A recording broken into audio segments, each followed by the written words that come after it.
Chapter 1, Mishnah 1. Although malacha is generally prohibited on Chol Moed, one may do malacha to prevent loss or damage.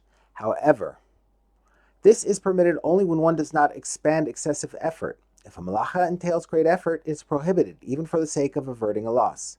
This Mishnah discusses how these rules affect the malacha of watering a field on Chol Moed. It also mentions the Shemitah year, when certain field-related work is also forbidden.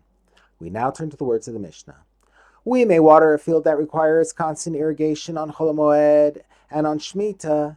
Even though watering is usually forbidden on Chol Moed, a person is allowed to water a field that needs constant irrigation, because if he does not do so, his crops will be damaged. As stated above, one may do malacha on Chol Moed to prevent loss or damage.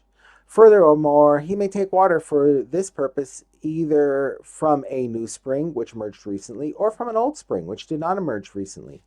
Although the sides of a new spring are weak, he may use its water. We are not concerned that they might collapse and that he will come to exert great effort in repairing them. The Mishnah now cites cases in which watering such a field is forbidden on Chol Moed, even though it is needed to prevent the loss. However, we may not water it by diverting water from a pool of rainwater to one's field with his foot, even though that does not involve great effort, or with water drawn from a well with a bucket, which does require great effort.